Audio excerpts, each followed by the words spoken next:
Hi friends, welcome back to our channel. ఈరోజు అలసందల కర్రీని ఎలా చేయాలో చూద్దాము. యాక్చువల్గా ఇది సీజన్ అండి. అలసందలు చాలా బాగా వస్తున్నాయి మార్కెట్లోకి. సీజనల్లో దొరికే ఆకుకూరలు కానీ కూరగాయలు కానీ తప్పకుండా ఆ సీజన్లో తినాలి. మన ఆరోగ్యానికి ఎంతో మంచిది. ముందుగా నేను అలసందల్ని క్లీన్ చేసి పెట్టుకున్నాను. కాస్త పెద్దగానే తుంచేశాను చేతులతో. వీటిని రెండు వైపుల నార ఉంటుంది. లావుగా ఉన్న వైపు ఇలా తుంచేస్తే నార వచ్చేస్తుంది. ఇలా క్లీన్గా చేసి పక్కన పెట్టుకోవాలి. దీనికోసం నేను ఫ్రెష్గా అల్లం వెల్లుల్లి నూరుకుందామని చెప్పేసి రోట్లో వేశాను. యాక్చువల్గా అల్లం వెల్లుల్లి అయిపోయింది. ముందు రోజు నేను వెల్లుల్లి కారం నూరానమాట, అందుకే రెడ్గా ఉంది రోలు. దానిలోనే కొద్దిగా అల్లము ఇంకా వెల్లుల్లి వేసి రుబ్బుకుంటున్నాను, అల్లం వెల్లుల్లి పేస్ట్. సో ఇలా ఫ్రెష్గా అల్లం వెల్లుల్లి వేస్తే మనకి కర్రీస్ చాలా టేస్టీగా ఉంటాయి. నాన్ వెజ్ కర్రీలోకి మనం ఎక్కువగా వేస్తూ ఉంటాం కదా, వెజ్ కర్రీస్లో కూడా ఇలాగ ట్రై చేయండి, బాగుంటుంది.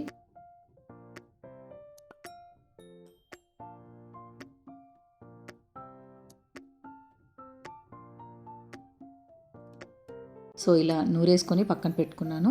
తర్వాత పొయ్యి మీద గిన్నె పెట్టేసుకొని దాంట్లోకి ఆయిల్ని యాడ్ చేస్తున్నాను. ఇలా ఆయిల్ వేడెక్కిన తర్వాత దీనిలోకి కాస్త పచ్చిమిర్చి, అలాగే పెద్ద ఉల్లిపాయ కట్ చేసుకొని వేసుకోవాలి. కాస్త ఫ్రై అయిన తర్వాత మనం రుబ్బుకున్న అల్లం వెల్లుల్లి పేస్ట్ కూడా వేసేసుకోవాలి. మనం కారం కూడా యాడ్ చేస్తాం కాబట్టి జస్ట్ ఒక 2 పచ్చిమిర్చిని చిన్నగా కట్ చేసి వేసుకుంటే సరిపోతుంది.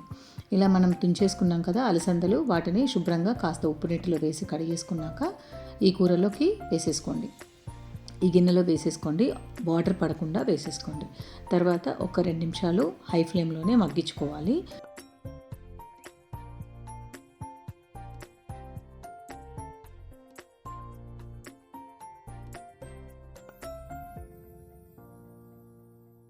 దీంట్లోకి కాస్త పసుపు వేసేసుకొని ఇప్పుడు కలిపేసుకుందాం.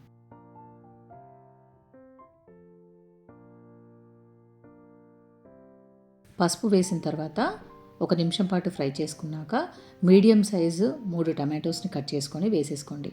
ఇది ఆల్మోస్ట్ 700 గ్రామ్స్ వరకు అలసందలు తీసుకున్నాను. దీంట్లోకి ఒక 3 మీడియం సైజు టమాటోస్ అయితే పడతాయి. 1/2 కేజీ అయితే 2 వేసుకుంటే సరిపోతుంది. దీనిలోకి సరిపడా ఉప్పు, అలాగే కారం కూడా వేసేసుకోండి. కారం కాస్త ఎక్కువగా వేసేసుకుంటే మనకి సరిపోతుంది, ఎందుకంటే టమాటో వేస్తున్నాం కాబట్టి పులుపు ఉంటుంది. కారంని అడ్జస్ట్ చేసుకోవాలి. ఒకసారి మూత పెట్టేసిన తర్వాత ఒక 2 నిమిషాలకు ఓపెన్ చేసి ఒకసారి కలిపేసుకోండి. అడగంటకుండా మధ్యలో మధ్యలో కలుపుతూ ఉండాలి. టమాటోస్ కంప్లీట్గా స్మాష్ అయిపోయి కూరలోకి కలిసిపోవాలి. ఇలా మధ్యలో కలుపుతూ ఉంటే మనకి టమాటోస్ గుజ్జులాగా అయిపోతాయి. అలాగే కూర కూడా చాలా టేస్టీగా ఉంటుంది. కొందరు పైన వాటర్ పెట్టేసి ఉడికించినట్టుగా చేస్తారు. సో అలా కూడా వాడుకోవచ్చు. నేను కాస్త ఫ్రైలాగా చేస్తున్నాను కాబట్టి మూత ఇలా సగం పెట్టేసి ఉడికించుకుంటూ ఉండాలి.